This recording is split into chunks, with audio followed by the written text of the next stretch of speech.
Halo sahabat cerdas, Assalamualaikum warahmatullahi wabarakatuh. Pada kesempatan kali ini, kita akan belajar pada tema 2, udara bersih bagi kesehatan. Subtema 1, cara tubuh mengolah udara bersih. Dan kita sampai pada pembelajaran pertama. Sahabat cerdas, sebelum kita mulai pembelajaran kita, jangan lupa untuk berdoa terlebih dahulu.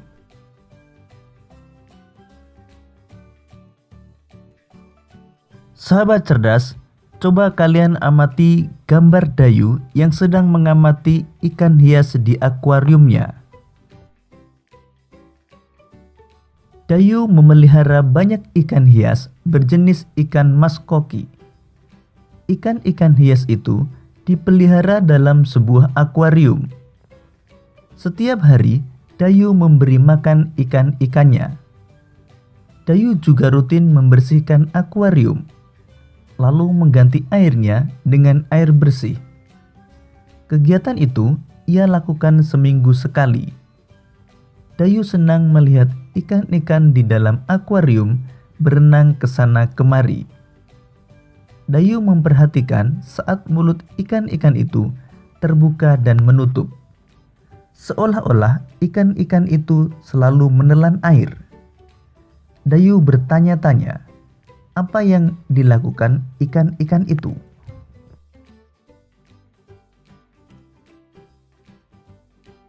Sahabat cerdas, untuk memudahkan kita dalam memahami dan mengingat isi bacaan, kita dapat menuliskannya dalam bentuk peta pikiran.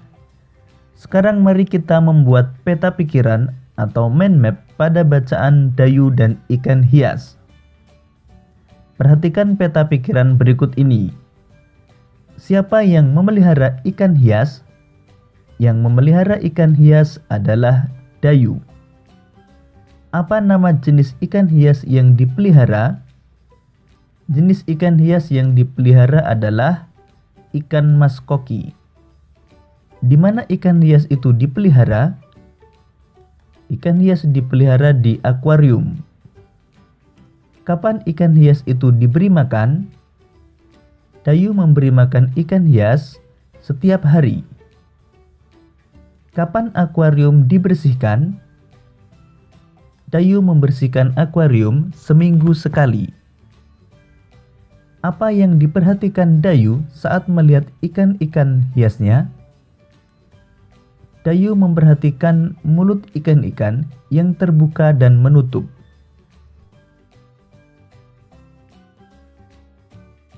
Sahabat cerdas, kita telah membuat peta pikiran dari sebuah bacaan. Selanjutnya, mari kita belajar tentang sistem pernapasan pada hewan. Sistem pernapasan hewan yang akan kita pelajari antara lain cacing tanah, serangga, ikan, amfibi, reptil, burung, dan mamalia. Cacing bernapas melalui permukaan kulit. Kulit cacing selalu basah dan berlendir untuk memudahkan penyerapan oksigen dari udara. Oleh karena itu, cacing menyukai tempat lembab untuk menjaga supaya kulit tubuhnya selalu basah dan berlendir. Di bawah permukaan kulit cacing yang tipis, terdapat pembuluh udara. Saat udara masuk melalui kulit, oksigen diikat oleh darah. Pada darah cacing terkandung hemoglobin sehingga mampu mengikat oksigen. Oksigen yang diikat oleh hemoglobin lalu diedarkan ke seluruh tubuh. Zat sisa pembakaran berupa karbon dioksida dan uap air dikeluarkan dari tubuh juga melalui permukaan kulit.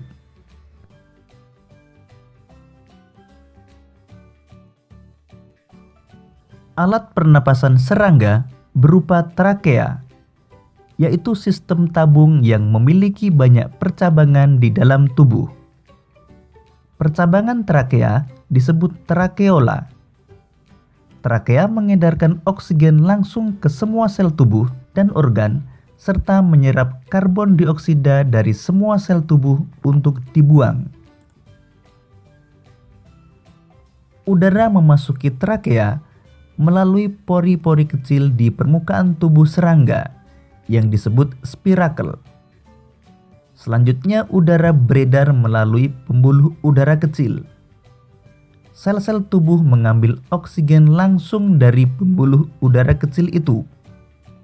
Karbon dioksida dari sel akan mengalir ke trakeola, lalu dibuang melalui lubang spirakel.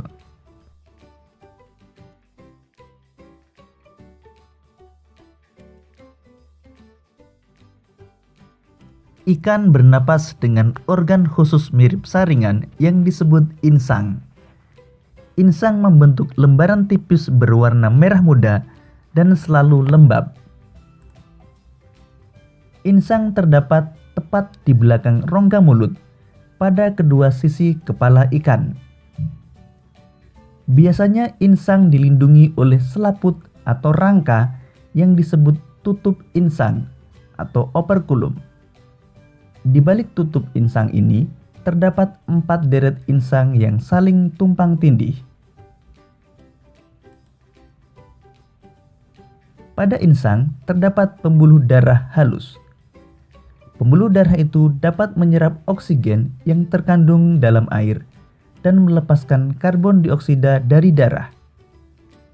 Insang juga berfungsi sebagai alat pengeluaran garam-garam dan sebagai penyaring makanan.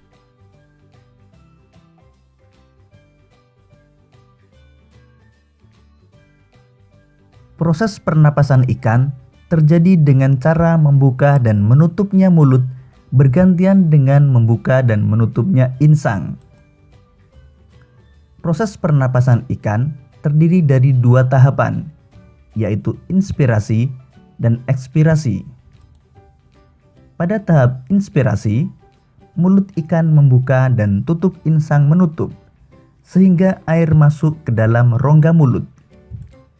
Sedangkan pada tahap ekspirasi, mulut ikan menutup dan tutup insang membuka, sehingga air mengalir keluar dan terjadi pertukaran gas.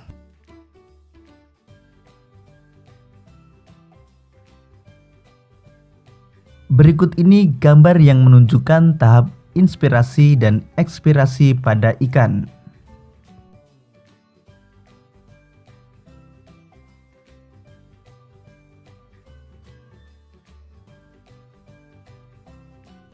Hewan amfibi adalah hewan yang dapat hidup di darat dan di air. Salah satu contoh hewan amfibi adalah katak. Saat masih berupa kecebong atau berudu, katak hidup di dalam air dan bernapas menggunakan insang. Insang kecebong terletak di luar tubuhnya dan terdiri atas lembaran-lembaran kulit halus mengandung kapiler darah. Setelah menjadi katak muda, insang mulai menyusut dan paru-paru mulai berfungsi. Katak muda pun tumbuh menjadi katak dewasa. Katak dewasa bernapas menggunakan paru-paru dan permukaan kulit. Permukaan kulit katak yang selalu basah memudahkan dalam penyerapan oksigen dari udara.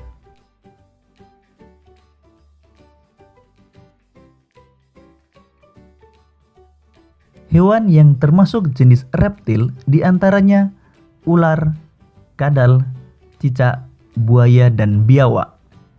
Reptil bernapas menggunakan paru-paru. Udara masuk melalui hidung, lalu ke batang tenggorokan, lalu ke paru-paru. Paru-paru reptil terletak di dalam rongga dada dan dilindungi oleh tulang rusuk. Pada reptil yang sering berkubang di air seperti buaya, lubang hidungnya dapat ditutup selama menyelam.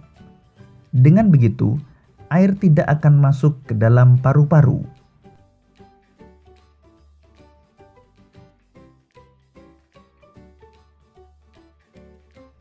Burung bernapas dengan sepasang paru-paru dan kantong udara. burung menghirup udara sebanyak-banyaknya saat tidak terbang. Sebaliknya, saat terbang burung tidak menghirup udara. Udara dihembuskan dari kantong udara ke paru-paru. Kantong udara burung berfungsi sebagai tempat penyimpanan udara. Saat tidak terbang, burung menghirup udara sebanyak-banyaknya. Udara yang dihirup itu kemudian disimpan dalam kantong udara. Saat terbang, burung tidak menghirup udara, melainkan mengambil dari kantong udara.